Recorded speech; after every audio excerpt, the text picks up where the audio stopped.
Hello, I'm really glad you're here. On this channel, I share simple, quiet stories about life, love, and the little feelings we all go through. If that sounds like something you enjoy, don't forget to subscribe. Every subscriber gives me a little more encouragement to keep telling these stories. Now, let's begin today's story. Mornings in rural Oaxaca always begin with the smell of dry earth and the crowing of roosters echoing from thatched rooftops. But today, silence blankets the small house at the end of the hill, the one that used to echo with the sound of her mother's guitar, her father's voice reading aloud, and the laughter of a 12-year-old girl named Sofia. Carlos sat on the doorstep, his gaze fixed on the dusty fields in the distance. In his hand, he held a small photograph, a family picture taken 3 springs ago, when Sofia still wore braids and her mother was still strong and healthy. The photo remained, and the people did not. Inside the house, Sofia packed a few things into an old, worn backpack, a stuffed bear, her mother's shawl, a blank notebook. The sun was beginning to rise outside, but it wasn't warm enough to chase away the cold in the hearts of father and daughter. Dad, we won't be coming back, will we? No, not anytime soon. I don't want Mom to be alone. Your mother will always be with you, even when we are far away.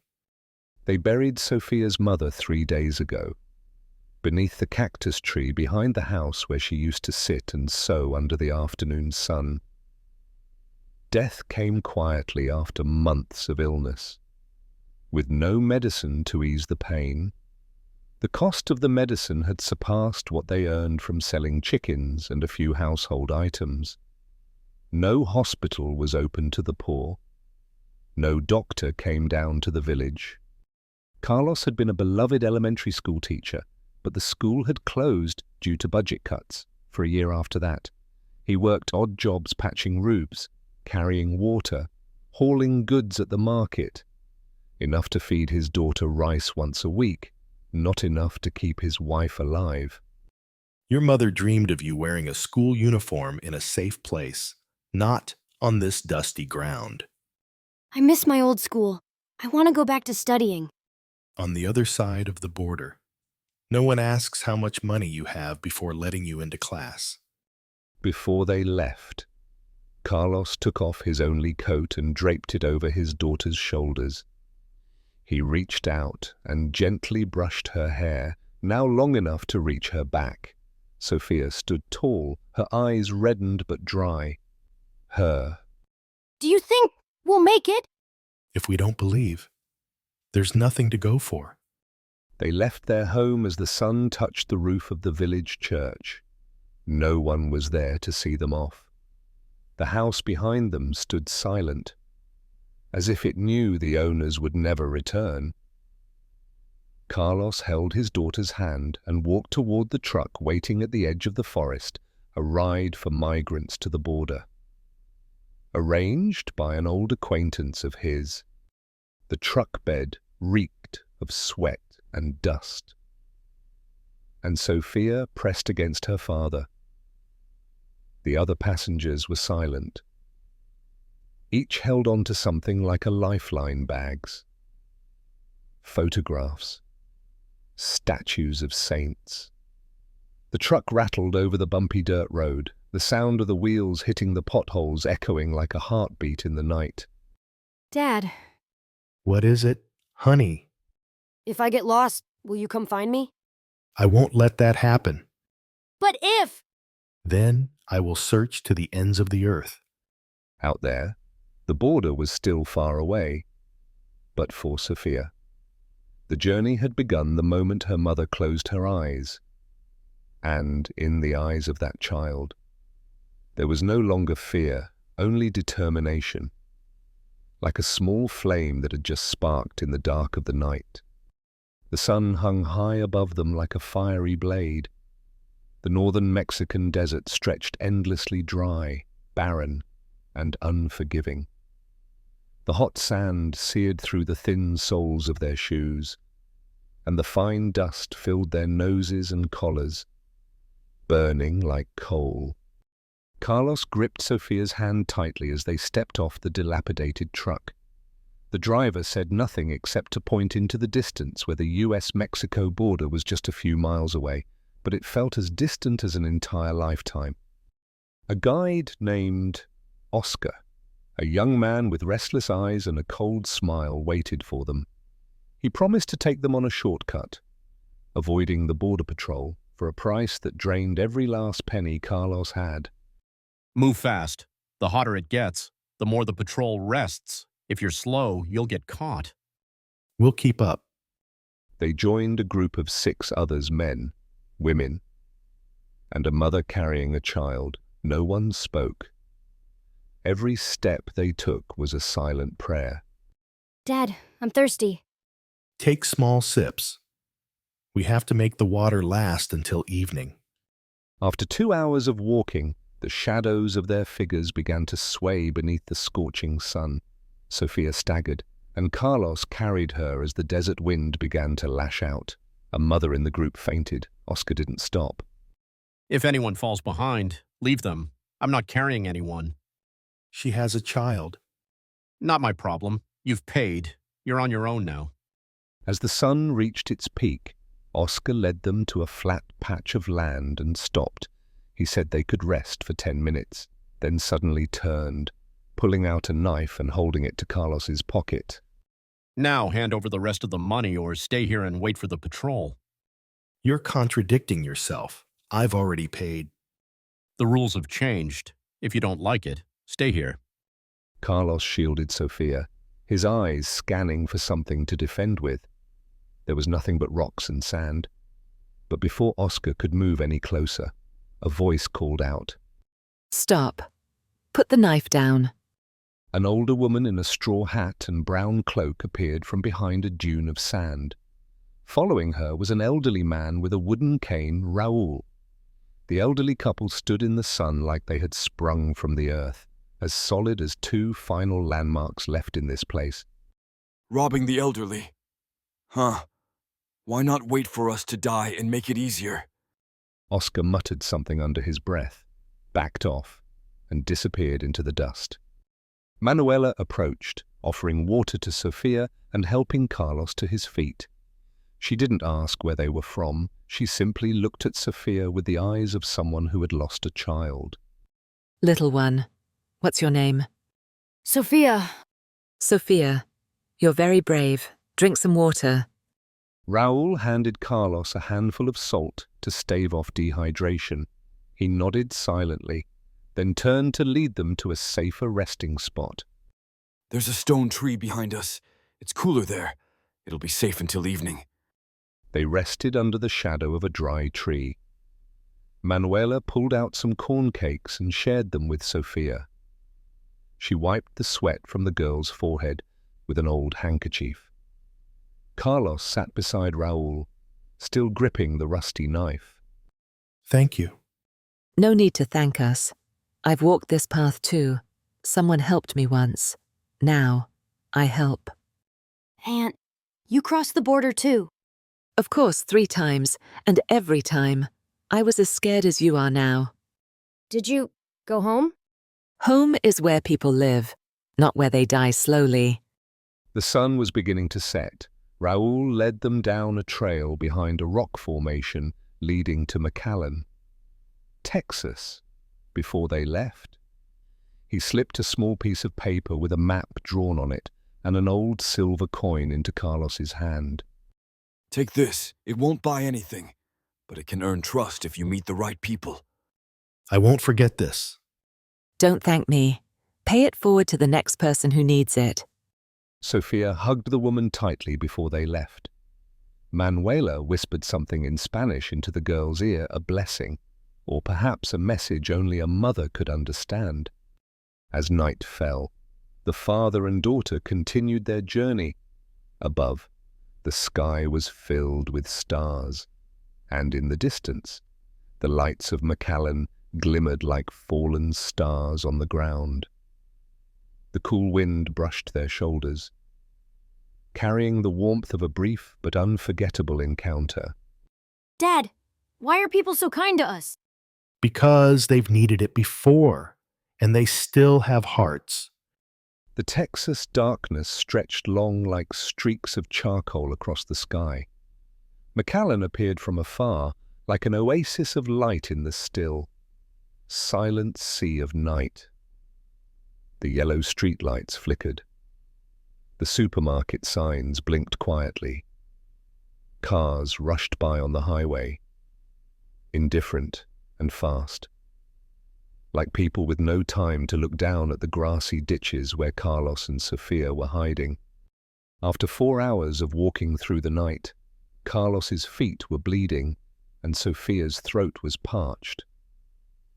They huddled in an abandoned warehouse near a junkyard. The tin roof was riddled with holes, the smell of rusted metal and rat fur pungent. But compared to the desert, this place was paradise. Sofia curled up in her father's coat, holding her backpack, eyes wide open. Carlos sat beside her, his back pressed against the cold brick wall, one hand gripping the rusty knife he had carried from Oaxaca. Outside, the sound of distant police sirens echoed. Dad, is this America? Yes, we've crossed the border. I thought it would be different. There's darkness everywhere. But at least here, the light is closer. In the morning, they left the warehouse before the sun climbed too high. Carlos found an abandoned bus station with a leaky water faucet. He washed his hands, wiped Sofia's face, and then untied her shoelaces to retie her tattered sandals. A Latin man selling coffee nearby glanced at them a few times but said nothing when he turned away. Carlos quickly grabbed a piece of bread that had fallen by the trash can, blew off the sand, and handed it to Sofia. Aren't you going to eat, Dad? I'm not hungry. You're lying. This time, I'm not. Around noon, Sofia began to tremble slightly. Her cheeks were flushed, her breathing rapid. Beads of sweat dotted her forehead despite the dry heat. Carlos placed his hand on her cheek. It was burning hot. Sofia staggered a few steps before clutching at his shirt. My feet hurt. I know. You'll rest soon. Just a little longer. He lifted her up, his eyes fixed on a sign not far off, a small private clinic on the corner. Its glass door foggy with dust. Its bilingual sign hanging. Carlos took a deep breath, quickened his pace, and pushed open the door. Inside was a small waiting room, plastic chairs, the hum of an air conditioner. A woman with black hair and a Mexican face was sorting through some files. She appeared to be in her early 30s, fit, wearing a white lab coat. Her name was Elena. I'm sorry. I don't have papers. My daughter has a fever. She's exhausted. We just arrived. Elena looked at them for a few seconds, her gaze that of someone who had seen more than she cared to. Then, she gave a slight nod. Sit down. I'll get some water. She led Sofia into a small room behind the counter, an examination bed made of stainless steel. An old wooden shelf with a few boxes of medicine. A small sink. The fluorescent light overhead illuminated the exhausted girl's face, highlighting the dark circles under her eyes and the flush of her cheeks. Elena put on gloves, took a digital thermometer, and knelt down to Sofia's level. What's your name, little one? Sofia? All right, Sofia, I'm just going to take your temperature. Try to stay still, okay? The thermometer beeped, 39.2 degrees C. Elena frowned, removed her gloves, washed her hands, then took a cold towel to place on Sofia's forehead, preparing a mild fever reducer in syrup form. Do you know how long she's had a fever? I think since this morning, when we were at the bus station. She was still talking, but then she started shaking and had trouble breathing.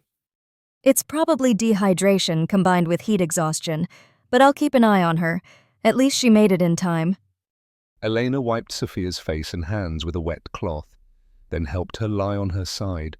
Propping up a pillow, she fed Sofia the medicine in small spoonfuls, waiting for the girl to swallow before giving her more. Good job. You're doing great. Sofia looked at Elena with tired but trusting eyes.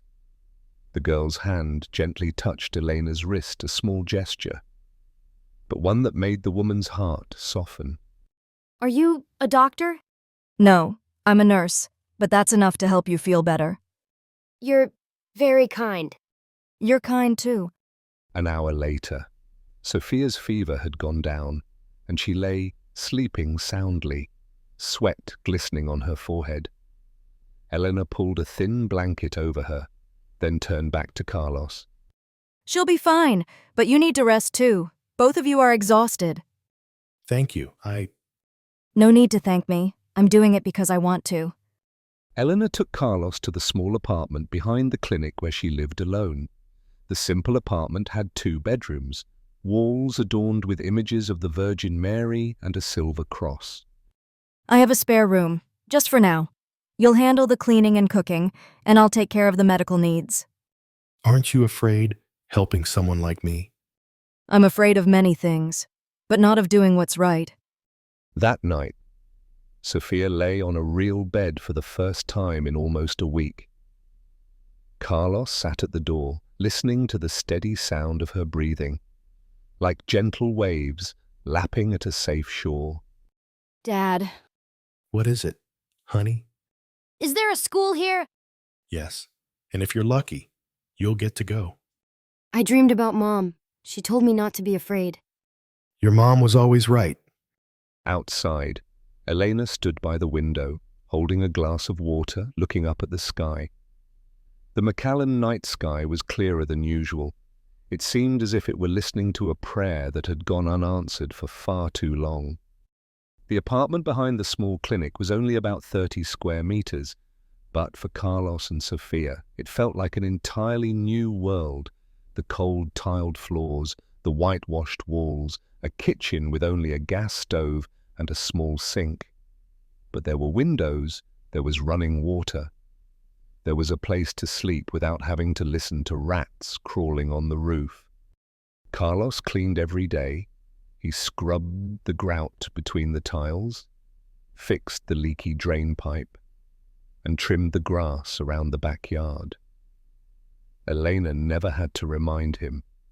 Sofia helped by wiping the tables, folding towels, and later in the afternoons, she assisted Elena in cleaning the stethoscope and tidying up the waiting room. 3 days after they arrived, Carlos found work at a construction site on the outskirts of town. A friend of Elena's knew the contractor and agreed to help him with fake papers, a new name, a new social security number, all just on the surface. But for Carlos, it was an opportunity. People won't ask where you're from if you know how to keep quiet and work hard. I don't need anyone to know my name. I just need a place to stand. Every morning, Carlos left the house at 6, wearing a thick shirt and gloves. Sofia woke up afterward, having breakfast with Elena, toast and fried eggs. Then, they sat together at the dining table, which became their makeshift classroom. This is the letter A, apple. Apple. Very good. B is for ball. Ball. Ball. Eleanor taught with handwritten papers, drawing pictures with colored pencils. She was patient every time Sofia misread a word. She corrected her every time she got it right. Eleanor praised her. Sofia was slow, but she had a good memory, and with each lesson, her eyes brightened just a little more. Elena, how do you read this word? Hope. What does hope look like? It doesn't have a shape, but you'll see it when you need it. In the evening, when Carlos came home, he ate rice with beans and boiled eggs.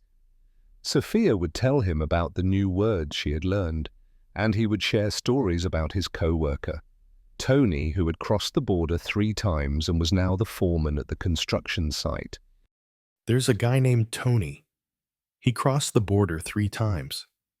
Now he's the foreman, and everyone listens to him because he's really good at what he does. I want to be good like that. You're already on your way.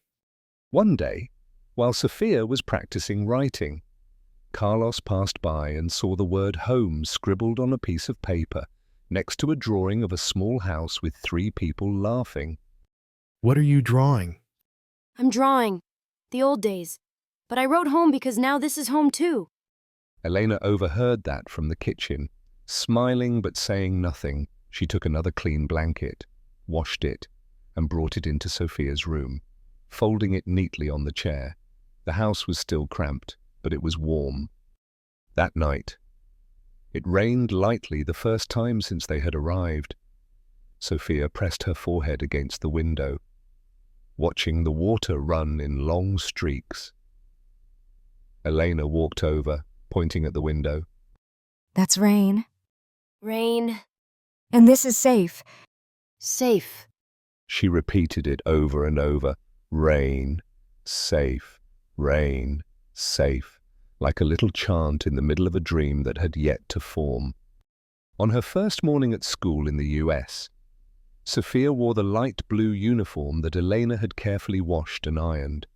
The dress was still a bit big, the collar uneven, and the shoes were old and stiff. But to Sofia, everything felt new and somewhat intimidating.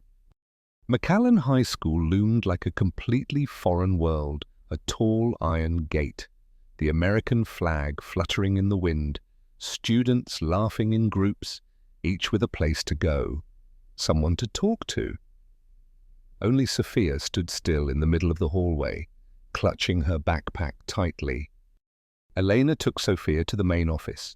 She submitted her paperwork and answered the administrative staff's questions. Sofia didn't understand much of what was said, only catching a few familiar words: student, ESL, Cardenas. Then, they gave her a temporary student ID, a schedule, and a color-printed map. As Elena bent down to give her last instructions, Sofia nodded slightly. She didn't ask anything, just looked deep into the woman's eyes, as if holding on to a bit of courage before stepping into the maze of red bricks. I'll wait for you at the gate at 3 o'clock. Everything will be fine. What if I don't understand? Then ask. If no one answers, write it down. And don't forget to smile. The door to the first classroom opened. The sound of desks and chairs, pens scratching paper, soft laughter, and a stream of English sentences Sofia couldn't understand. She sat in an empty chair toward the back of the room, opened her notebook, and tried to guess what the teacher was talking about based on her facial expressions. The other students whispered to each other. A few glances swept over Sofia and quickly turned away. One boy squinted, nudged his friend, and pretended to speak broken Spanish. A girl laughed, whispering something that made the group hunch down, shoulders shaking with suppressed giggles. Sofia lowered her head. She pretended to be focused, writing, but the page remained blank. Lunchtime. The cafeteria buzzed like a marketplace. Sofia took her tray of food to the back courtyard, where a few benches were shaded by trees. She sat alone, eating slowly. Afraid to look at anyone? A ball bounced over to her feet. Someone shouted something and then ran off. No one stopped to apologize. No one asked her name. At the end of the day, Sofia walked out the gate in silence. Elena was waiting by the car.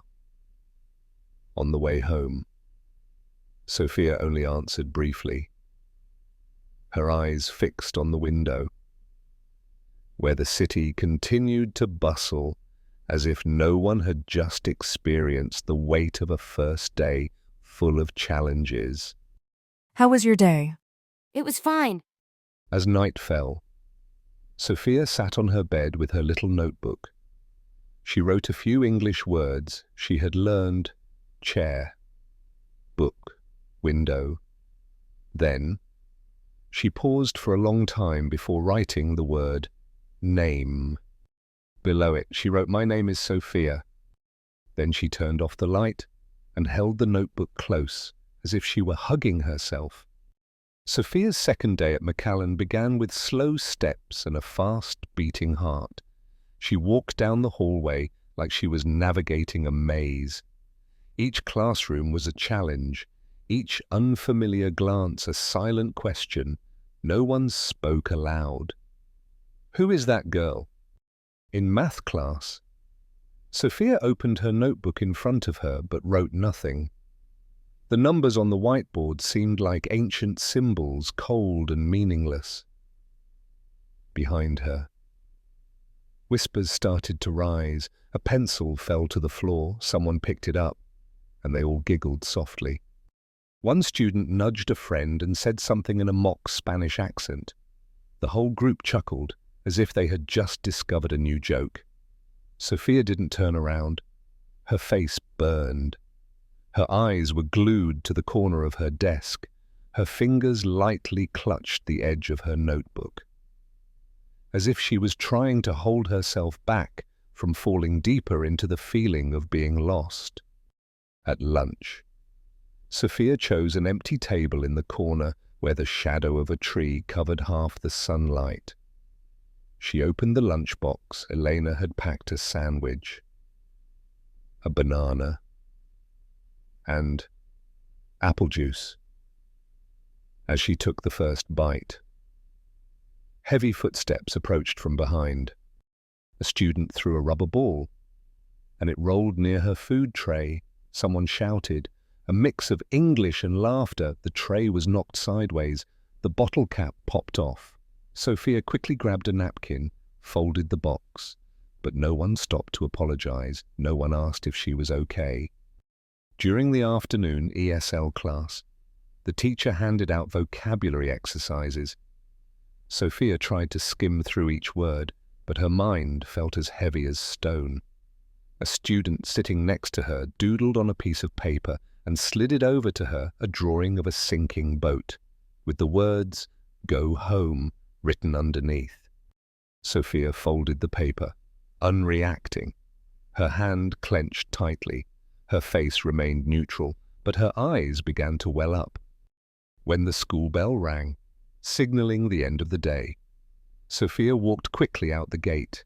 The wind blew fiercely, causing her hair to whip across her face. Elena was waiting by the car, smiling, but Sofia didn't return the smile. She opened the door, climbed in, and sat in silence. How was your day? It was fine. On the way home, Sofia didn't look out the window like she usually did. She only stared at the palm of her hand, where the ink stain from the doodle still lingered. That night, when Elena knocked on her room with a cup of warm milk, Sofia said she was sleepy. She didn't drink it. She didn't review her vocabulary like she usually did. She just curled up in bed, facing the wall, and let the tears fall quietly, without anyone to see. Outside, the rain fell sporadically, not enough to drown out the sighs of a child learning how to endure a language without words, the language of loneliness. On the fourth morning, the ESL class began with simple vocabulary written on the whiteboard: friend, help, learn. Sofia sat at the back of the room, slowly flipping through the pages of her worn notebook, her eyes darting around as if searching for a language without letters.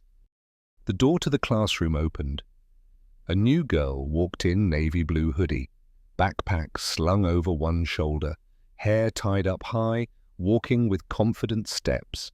Her name was Lily, born in Texas. With a Mexican-American father and a mother who worked as a waitress at a diner near the school. Growing up between two cultures, Lily knew what it was like to stand between things that didn't quite fit, and no one needed to explain that. She didn't wait for anyone to show her where to sit. She immediately chose the empty chair next to Sofia, sat down, then tilted her head to look over. What's your name? Sofia. I'm Lily. Sophia nodded slightly. Not smiling, she wrote something in her notebook, then erased it immediately. Lily looked around, then rummaged through her backpack to pull out a stack of handmade flashcards. Each one had a large English word printed on it. With a simple drawing on the back in colored pencil, she pulled out one, leaned towards Sophia. Want to learn with me? Learn slowly.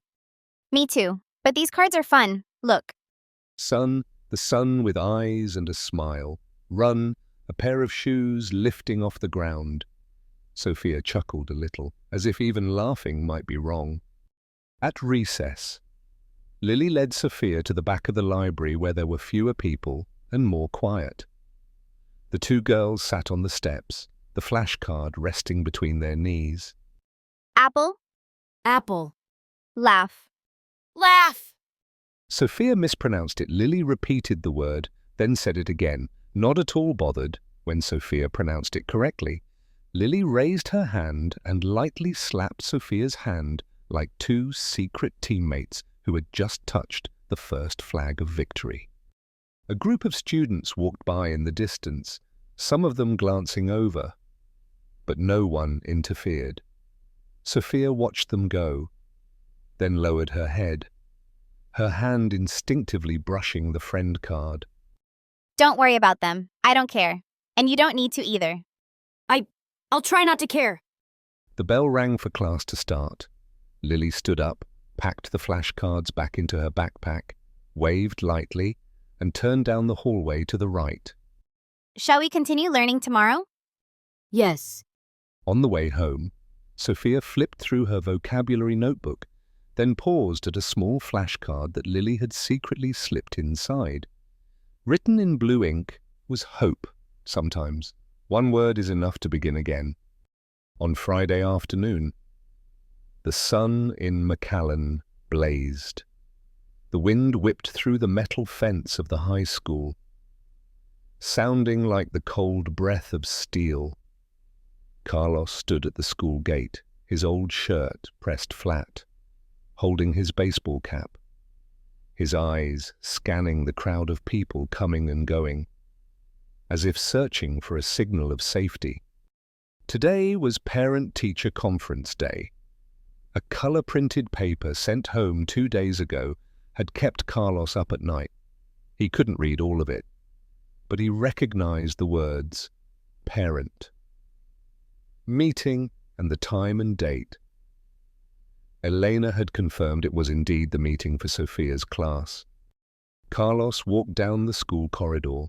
The air was cold with the hum of the air conditioning, the white tile floor shining, and the sound of students' shoes echoing far off. Each step he took seemed to tap into his worry. What if someone asks for papers? What if someone recognizes that he's undocumented? What if Sophia gets affected because of him? A staff member smiled and directed him to the principal's office. The brown wooden door had a golden nameplate reading Principal Harris. Carlos knocked lightly, his heart pounding like a small drum. A woman's voice called from inside. Come in. The principal was in her 50s, with salt and pepper hair, thin glasses, a white shirt, and a blue tie. She stood up and shook Carlos's hand firm. Without hesitation, Are you Sofia Cardenas's parent? Yes, I'm Sophia's father. She's trying very hard. I want to thank you for bringing her here. Carlos remained silent. He wasn't used to the recognition, especially from places like this with its large desk, student bulletin boards, and papers neatly organized by name. But Harris didn't wait for a response. She opened a thin file, pulled out a few of Sophia's handwritten assignments, simple English sentences, but neatly done. Sophia is struggling, of course, but she's determined. Our ESL teacher says she's making progress faster than expected. Thank you. I just worry because we don't have the proper papers like the others. Harris looked at him over her glasses.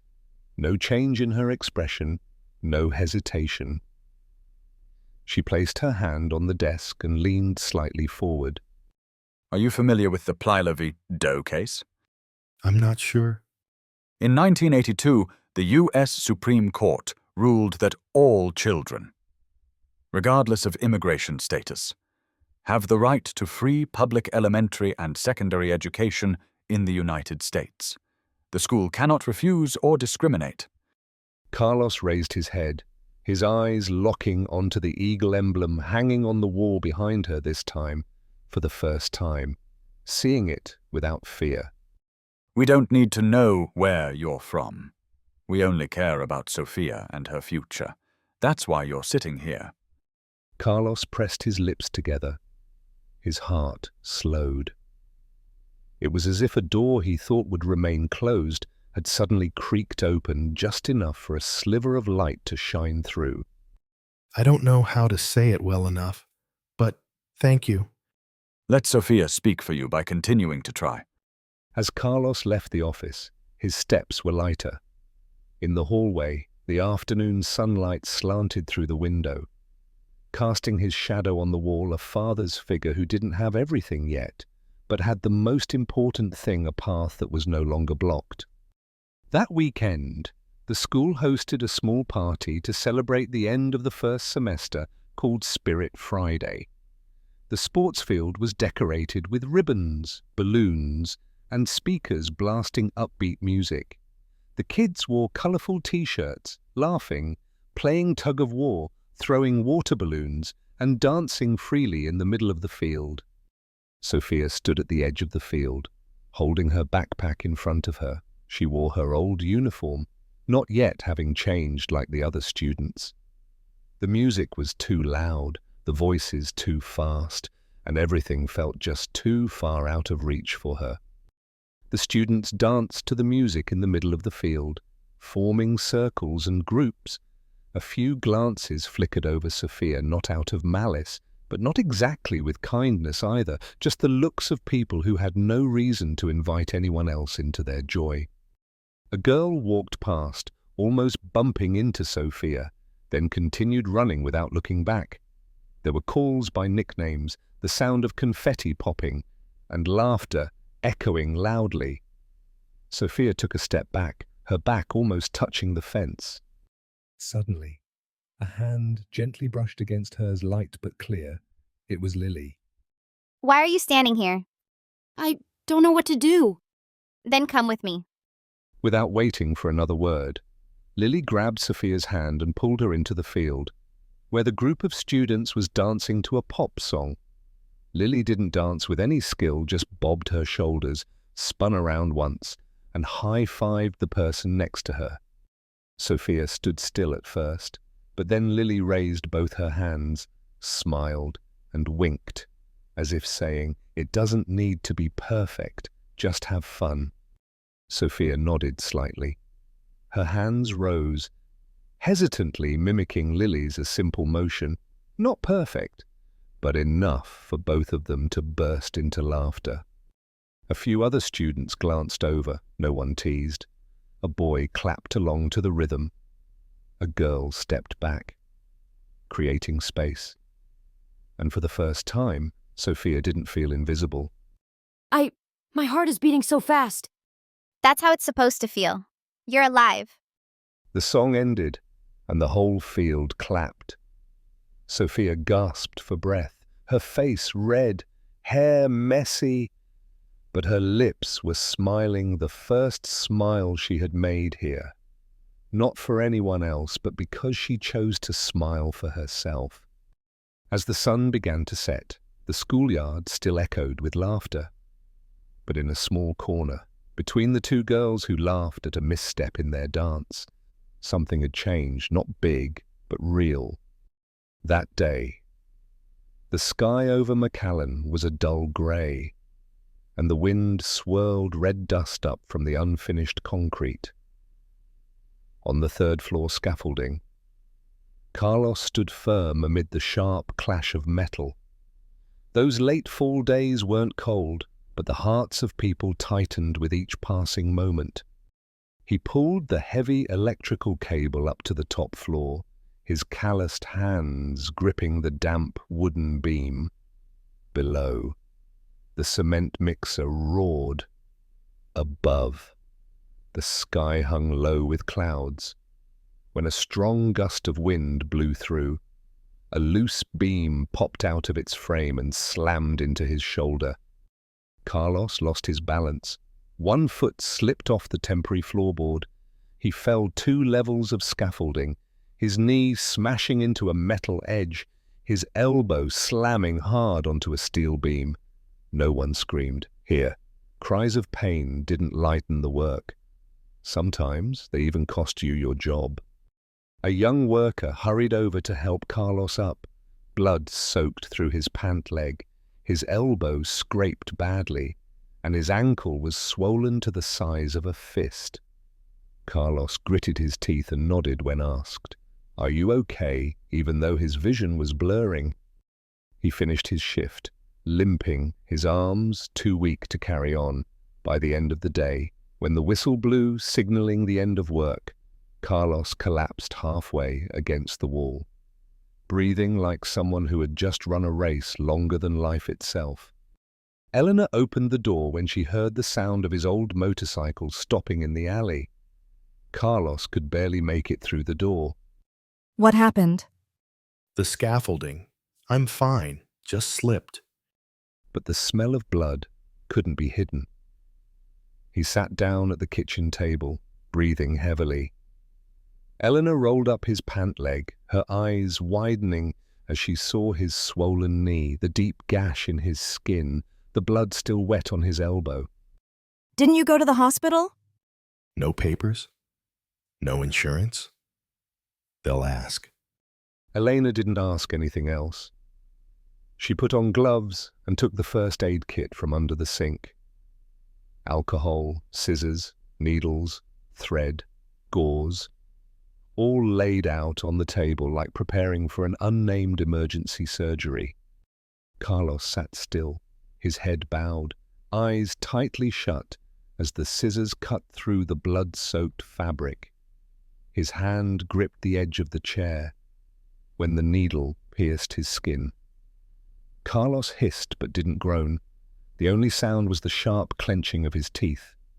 Eleanor stitched up the wounds with black medical thread, 3 stitches on his knee, 2 on his elbow. Then she bandaged him with clean gauze, disinfecting with iodine. No comforting words, no reprimands, just the silence of 2 adults who understood the pain doesn't stop you from moving forward.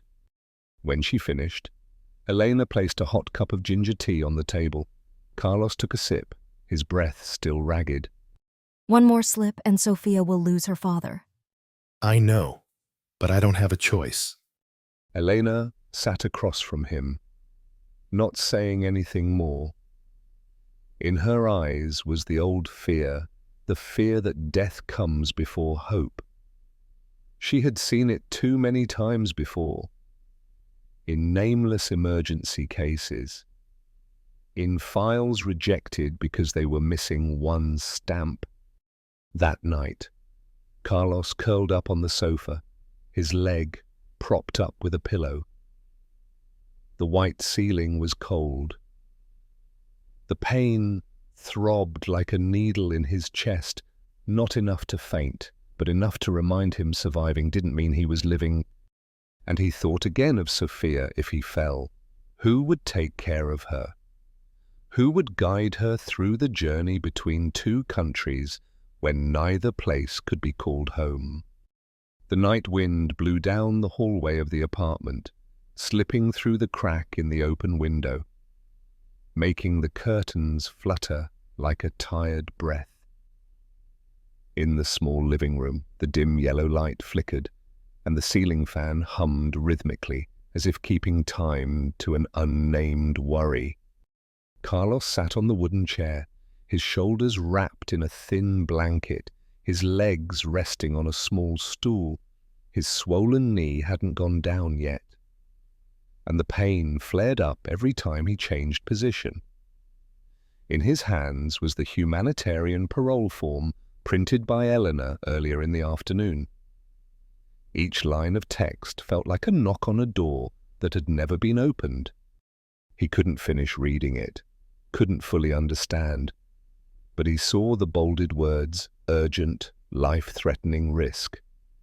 And he wondered, in America, is a father trying to raise his child considered to be at risk? Eleanor stepped out from the kitchen, holding an ice pack. Her eyes were darkened with exhaustion, her walk slightly hunched from weariness. Put it on your knee. It'll help reduce the swelling. You can't limp around forever. Thank you. She sat down across from him, leaning back against the chair, her eyes fixed on him. No longer the gentle nurse she once was, but the straightforward woman who had witnessed too many wrong choices. Have you ever thought about sending her back? The question dropped into the room like a drop of water into a full cup. Carlos looked up, then lowered his head again. I have. The day I fell. When you stitched me up. I thought about it. Outside the window, the sound of a distant ambulance siren cut through the air. Carlos listened to the sound not out of curiosity, but because he knew there were people who only needed one call to be saved. And he had to remain silent and stand up on his own. Staying here is a risk. A father without insurance, without ID. Can't promise his daughter anything but another day of survival. And going back, That's the end.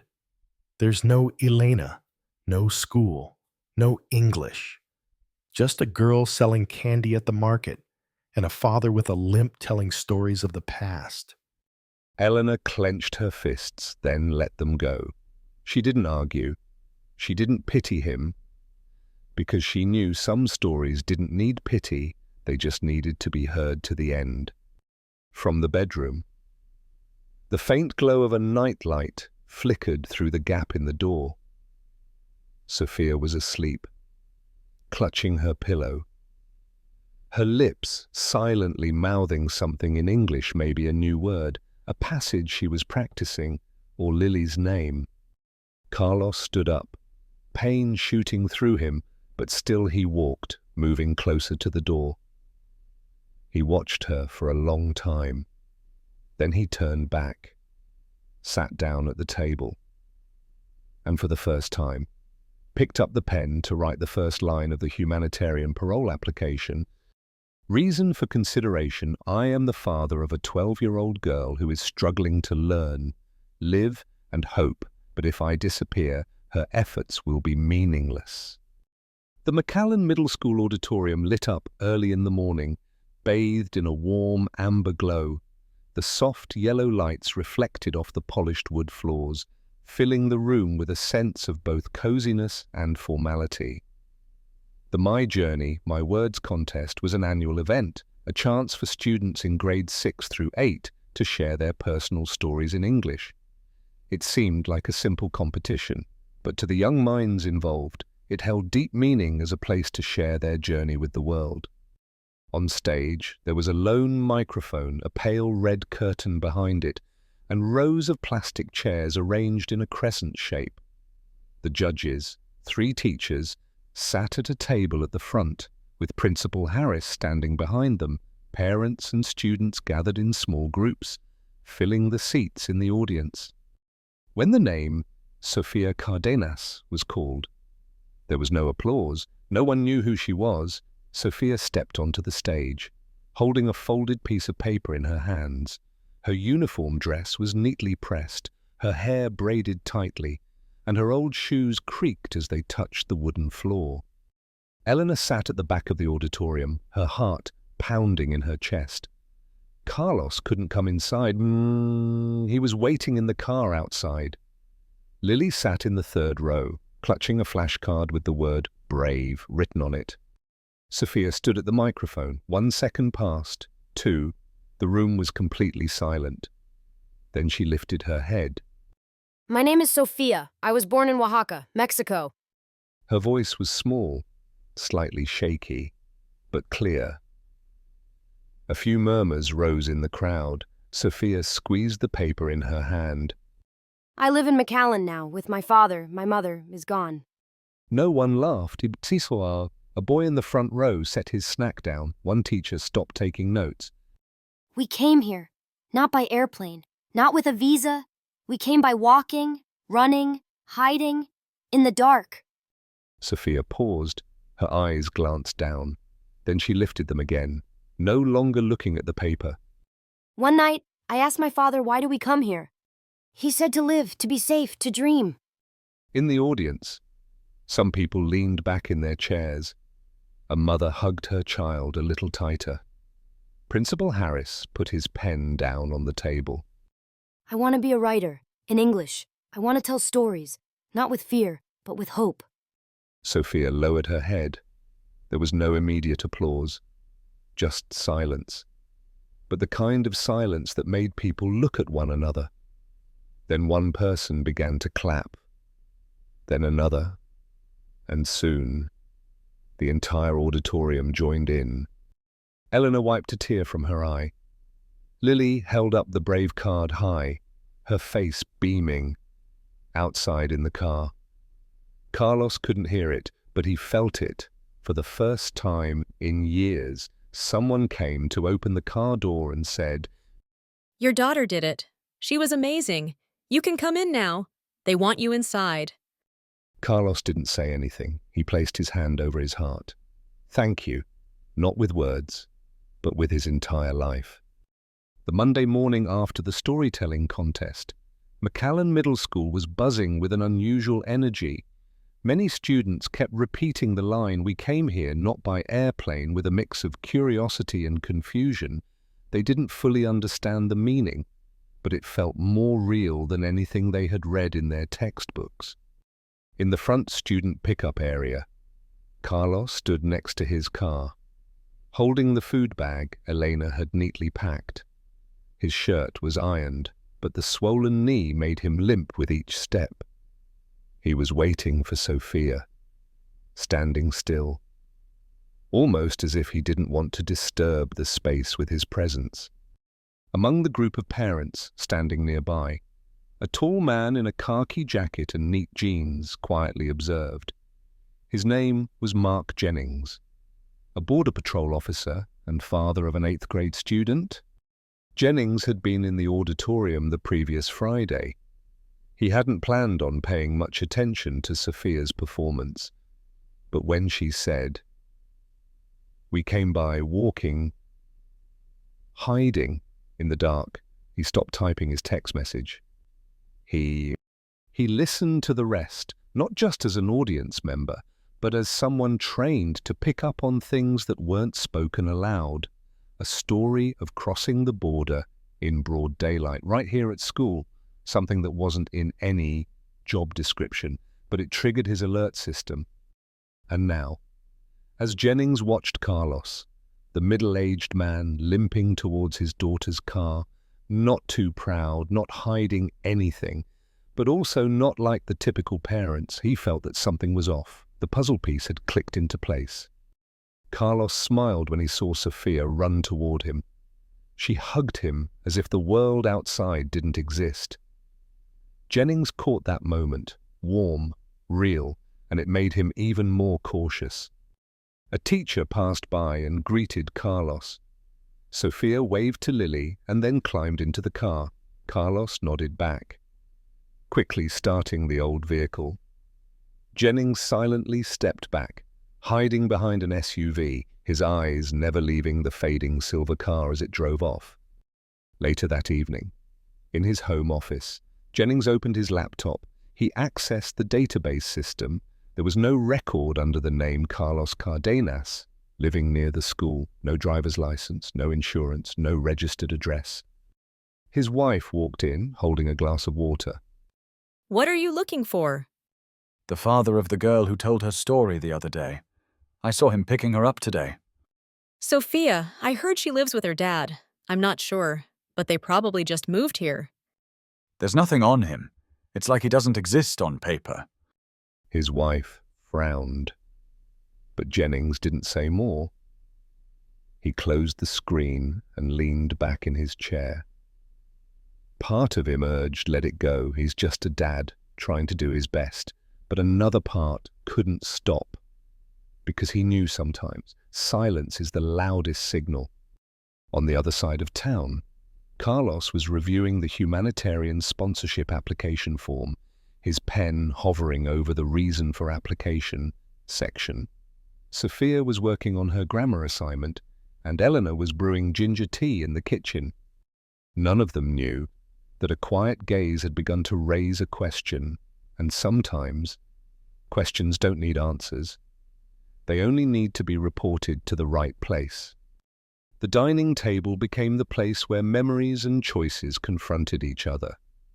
On its surface lay the two-sided application form, a fountain pen, Eleanor's medical records, and the smeared work log from Carlos's construction site. Carlos sat there, the yellow light casting shadows on the weathered face of a man who was no longer young but had never dared to think of stopping. Eleanor sat across from him. Her hand rested on the edge of the table, silently as if waiting for Carlos to speak the words he feared the most. The humanitarian parole application form lay neatly between them. 12 sections. Most of the questions seemed simple enough. Where do you live? Do you have any legal relatives in the US? But for Carlos, each question was a reflection of a harsh truth. He was a shadow between two borders. What if they reject it? Then at least you'll have left your name in the records, and they'll know you're not just a number. Carlos stared at the form. His hand trembled slightly. He picked up the pen and slowly began writing in the reason for request section. I am the father of a 12-year-old girl. My wife passed away from untreated diabetes. We left Mexico because we could no longer live in poverty and fear. I work at a construction site in McAllen with no health insurance. Last week I was injured but couldn't go to the hospital. If I am deported, Sofia will lose the only family she has left. Eleanor read it over. She made no corrections. She simply nudged the cup of tea toward him. Sign it, then I'll help send it. Carlos signed his name. Each stroke of ink seemed to ground the fear that had built up over months. His name, once written in the student records of a school in Oaxaca, was now part of a file among thousands, asking America to see them. Outside, the city remained quiet, as if holding its breath with them. In the cramped apartment, Sofia sat at her desk, working on her homework under the light of her desk lamp. Unaware of what her father was writing, all she knew was that he sat at the table, hunched, head tilted, and hands trembling, something that always happened when he was choosing something bigger than himself. The next morning, Carlos wore his best shirt, his hair was neatly combed, and the wound on his leg was carefully bandaged. Before he left for the worksite, Elena slipped a lunchbox into his hand and whispered, I'll take the application to submit.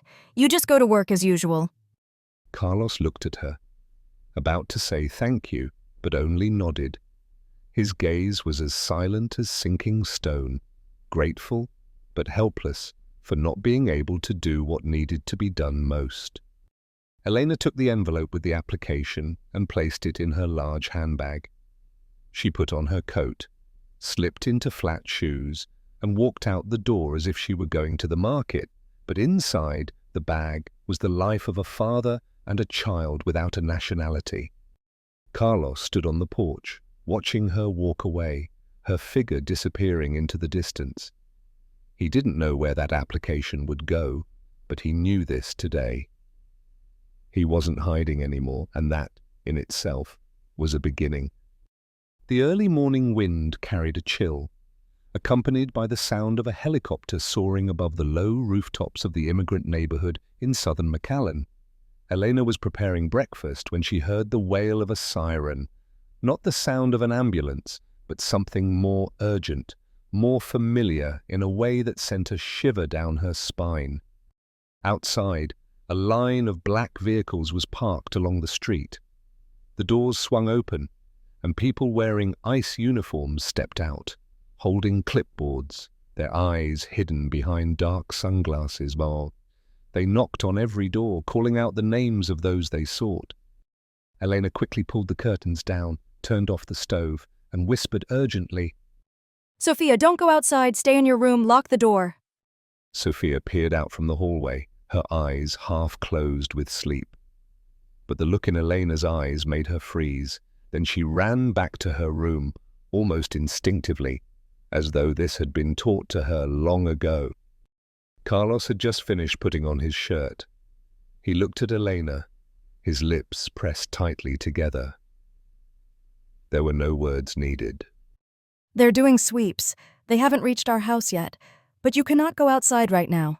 Absolutely not. Carlos nodded, sitting down by the window, his hand gripping the armrest so tightly that his knuckles turned white. The house next door belonged to a Guatemalan couple.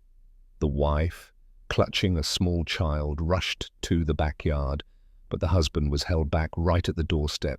There was no struggle, no cries, just the frantic gaze of the little child, watching as his father disappeared behind a van with mesh-covered windows. Sophia peeked through the bedroom curtain. She saw it all, and something inside her shattered. She didn't scream. She didn't call for her father. She only hugged her old stuffed bear tightly against her chest, tears rolling down her neck and soaking into her shirt. The footsteps, the calls of names grew fainter and fainter, but the air inside the apartment was still as thick as before the storm.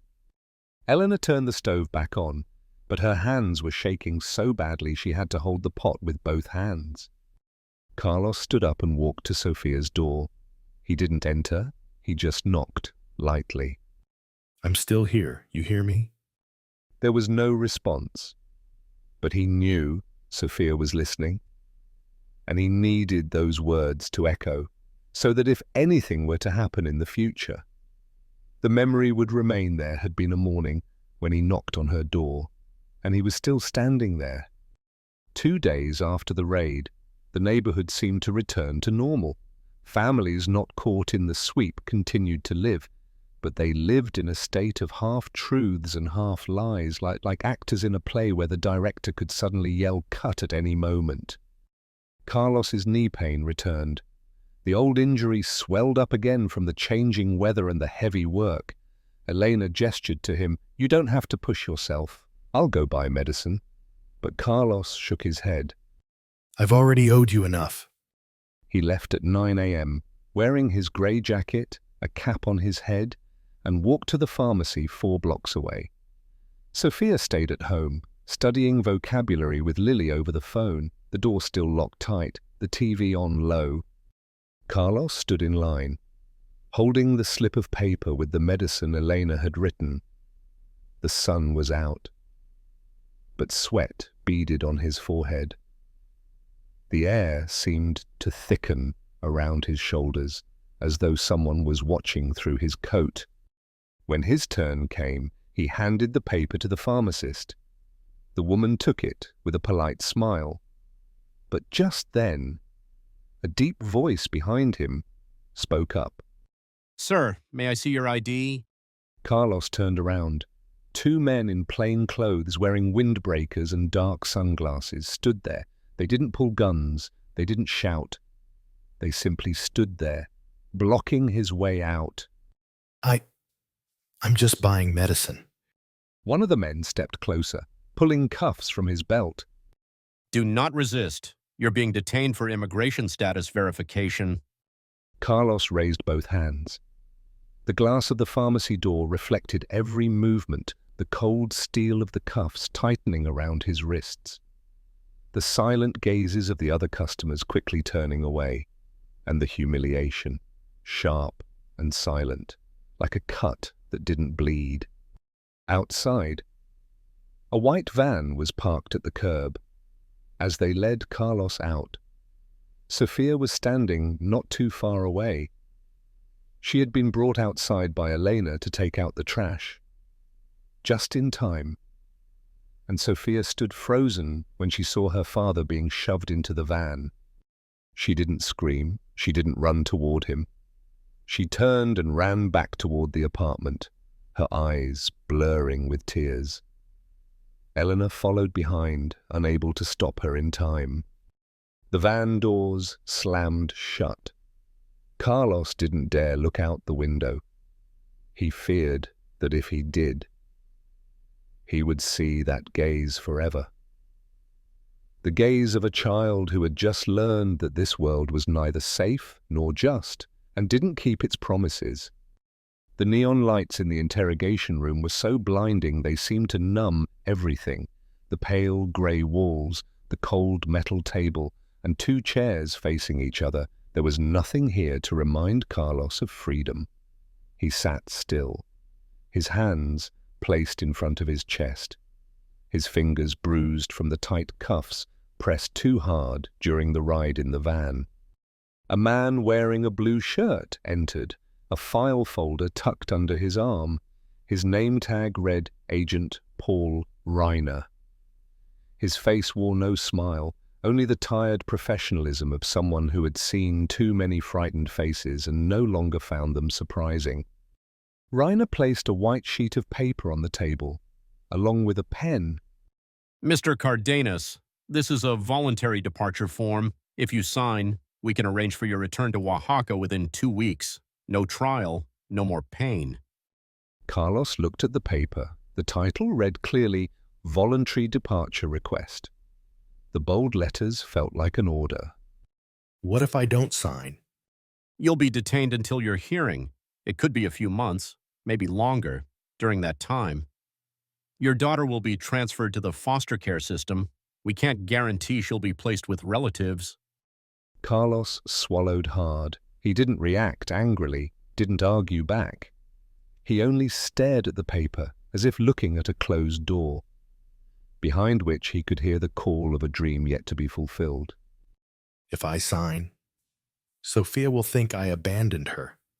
Reiner exhaled, not in annoyance, but because he had heard this before. Too many fathers, mothers, siblings, who stood before the law with only their titles left. I'm not here to judge. I'm just offering a choice. Carlos reached forward and gently pushed the paper toward Reiner. I won't sign. Reiner raised an eyebrow, but said nothing. He collected the paper, stood up. Then we'll wait for your court date. I'll note that you refused voluntary departure. Good luck, Mr. Cardenas. As the door to the room closed behind Reiner, Carlos was left alone. No cuffs, no guards. Just a father who had just refused the easiest path to keep the only thing left to him, a chance for his child to grow up in a place where hope wasn't something illegal. Elena's small apartment was bathed in the soft glow of the afternoon sun, but the atmosphere inside was still tinged with anxiety. Carlos had been detained for 3 days, no phone calls, no messages. No, Sofia didn't speak much. She sat by the window, clutching her father's old backpack. Every time Eleanor cooked, she would come close, silently gazing into the pot before walking away. She didn't cry, but her eyes were like a lake after rain, murky with unspoken things. Lily arrived with a bag of cookies and an iPad. Walking beside her was her aunt, Mrs. Mariana Lopez, a woman with long black hair, dressed simply, her gaze sharp yet calm. Hello, Elena. I'm Lily's aunt. I'm an immigration lawyer in Eastern McAllen. Lily told me about Sofia's situation. Yes, we're waiting for a miracle. I don't have any miracles, but I have experience. I've worked with families like yours before. Elena opened the door and invited them in. Lily placed the bag of cookies on the table and turned to Sofia, sitting in the corner of the room. I brought oatmeal cookies, your favorite. And I have something else too. Lily pulled out a stack of blank paper and some colored pens. Write everything you want to tell the court. It doesn't have to be perfect grammar. Aunt Mariana will help fix it. But the words, they have to be yours. I'm not good at English. You don't need to be good. Just be real. Sofia stared at the paper, then at her hands. She put the pen down, her head lowered. The first few lines trembled, but the words appeared, "My name is Sofia. I miss my father." Mariana sat down at the table, opening her laptop, while Lily continued translating. She read over the lines, adjusting slightly, not changing the meaning, just clarifying and keeping the spirit intact. An hour later, Sofia looked up. She read aloud for the first time, her voice steady. My dad is not a danger. He only wants to work and protect me. If he goes back, I will be alone. Please, let him stay. Mariana printed the letter, placing it into an envelope with the law office's seal. Before sealing it, she handed Sofia the fountain pen. Sign it at the bottom, right under with hope. Sofia Cardenas. Sofia signed it. The handwriting was slanted, a little uneven, but clear. When she set the pen down, she looked up. No tears, no smiles, just the face of someone who had said what needed to be said, and knew that, from now on, she would no longer remain silent. The immigration courtroom was located in a stark administrative building, devoid of any symbols of justice except for a small national seal hanging on the wooden wall behind the judge's chair. The chairs were hard, without cushions. The cold white lights flickered overhead. No one smiled. No one held a phone. Sofia sat between Elena and Mariana. She wore a blue dress, her hair braided on both sides, clutching tightly to a letter that had been printed, the letter she had written. Carlos sat across the room, dressed in a light grey ICE detention uniform, but his hands were not cuffed. For the first time in a week, they saw each other. Sofia's gaze met her father's, and he nodded, just barely, like a hug sent across a space that would not allow any physical contact. The judge was a middle-aged man of Asian descent, his voice steady, like the ticking of a clock. We will begin with case number 1922, the respondent, Carlos Cardenas, counsel for the defense, Miss Mariana Lopez. Yes, Your Honor, I represent Sofia Cardenas, Mr. Cardenas's daughter, as her temporary guardian. We have submitted a letter requesting special consideration. The judge nodded and flipped through the file. He skimmed a few lines before pausing longer at the page with the handwritten note. This is the letter written by Sofia herself. Yes, Your Honor, no one else wrote it. I only assisted with translating the opening part. The judge nodded again. He didn't speak for the next few minutes, only reading carefully. When he folded the letter and set it aside, he removed his glasses and looked directly at Carlos. Mr. Cardenas, the court notes that you have no criminal record. You are employed, and you have been recognized by the local community as a law-abiding citizen. However, your status remains illegal. Sofia tightened her grip on Elena's hand. Mariana gently touched her shoulder, offering a quiet reassurance. I will not make a deportation decision today. A full hearing will take place within 3 months. During that time, Sofia will remain under the temporary legal guardianship of Ms. Elena Vargas. Elena nodded, silently affirming a vow she had already made. Carlos closed his eyes for a moment, as if he had just weathered an unnamed storm. This hearing is temporarily adjourned. All rights and obligations will be provided in writing.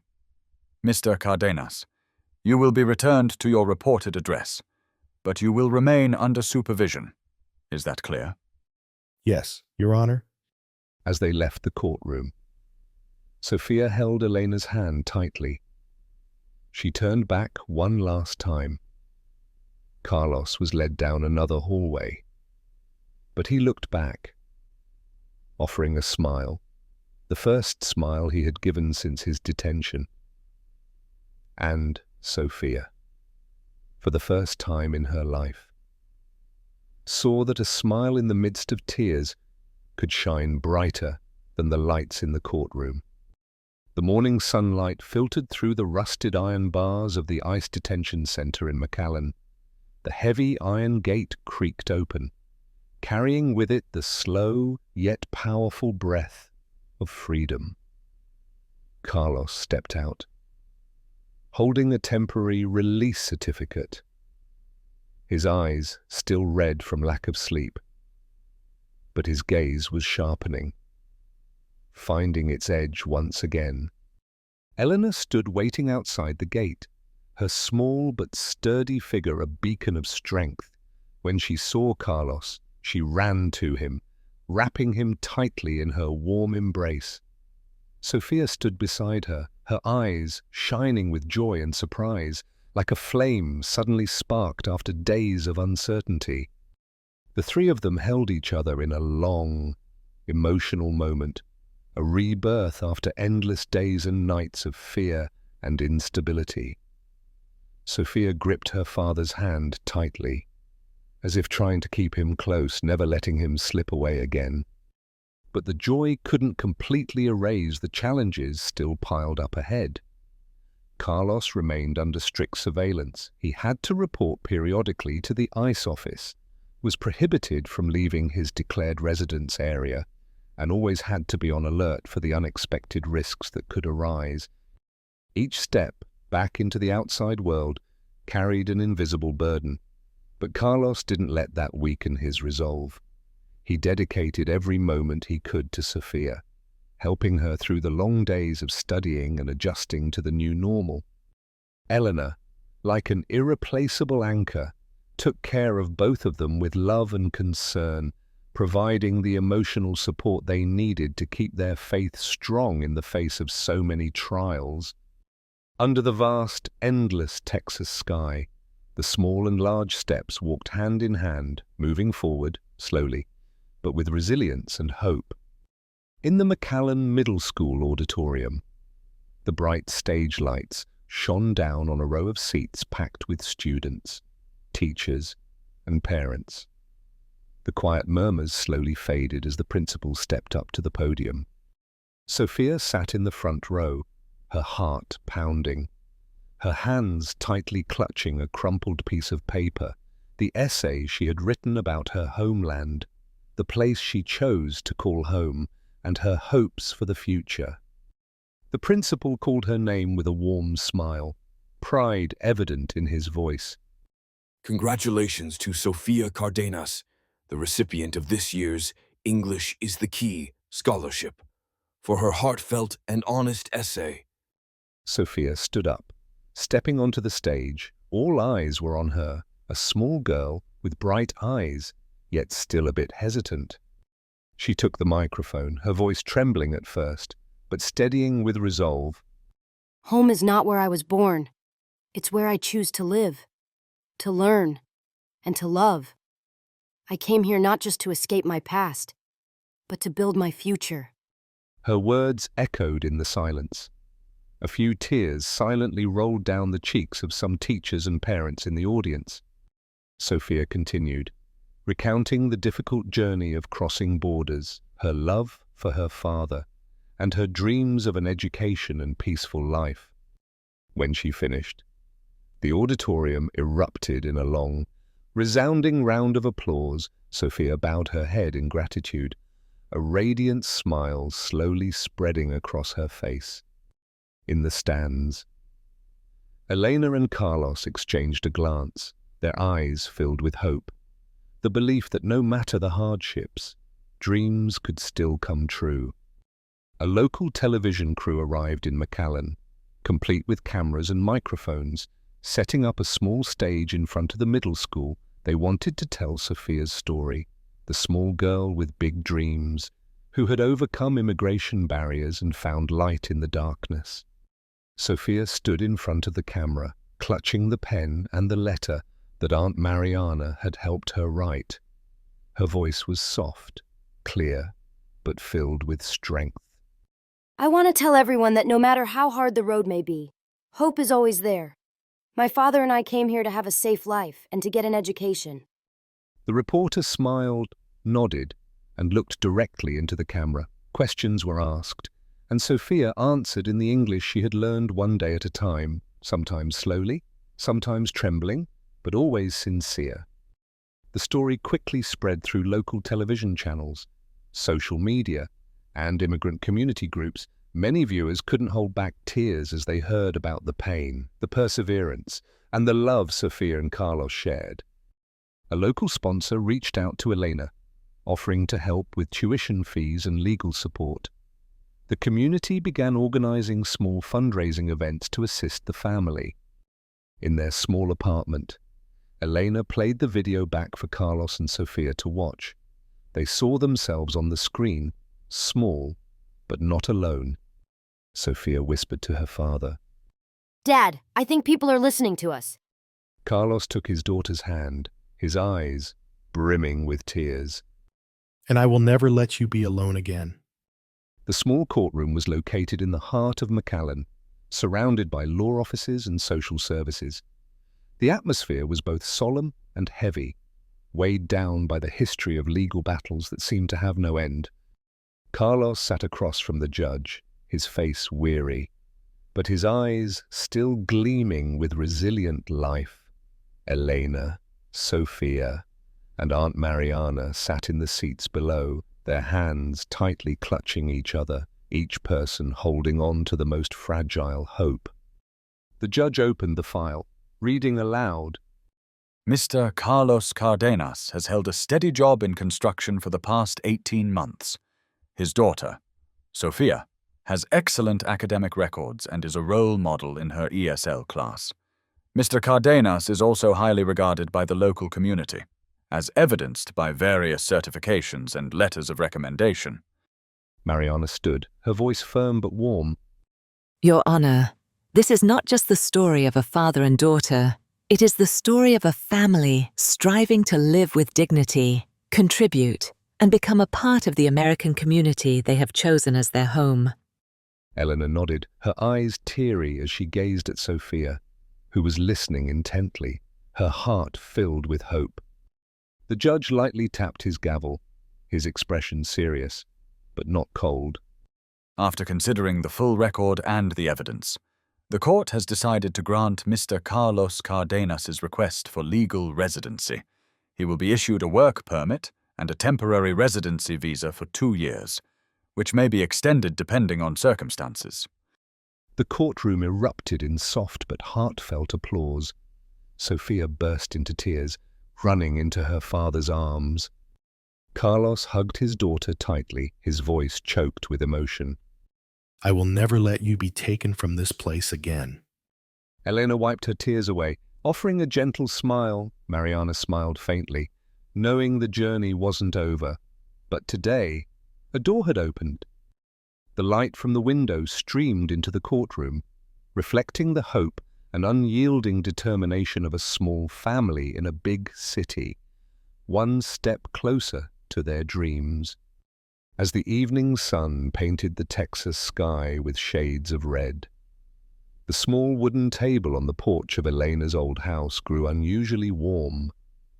Carlos, Sofia, Elena, and Lily sat together, their laughter mingling with the aroma of freshly baked bread and ginger tea. Sofia sat between Carlos and Lily, her eyes shining like a small light in the vast night. All the burdens seemed to fade away, leaving only faith and peace. I'm not dreaming anymore. I'm living in the dream. Carlos smiled, his eyes filled with pride and gratitude. He placed his hand on his daughter's shoulder, as if passing on all the strength of a father's love. I feel the same. My girl, my dream is to see you happy and free. Eleanor lifted her teacup, inviting everyone to clink their glasses together. An unspoken promise, though challenges, still lay ahead. They would walk through them together. Lily smiled, her eyes sparkling. You're not alone. Sofia, I'll always be here with you. The laughter blended with the wind. spreading into the vast Texas sky where dreams, no matter where they start, can still become a reality. The small house stood quietly beneath the soft yellow light, like a lighthouse guiding lost souls back to peace. Thank you for listening to the story. If you have any thoughts, feel free to share them in the comments below. I'd love to hear from you. Once again, I'm really happy to have you here. Don't forget to subscribe so we can keep sharing more stories about life together. Take care and see you next time.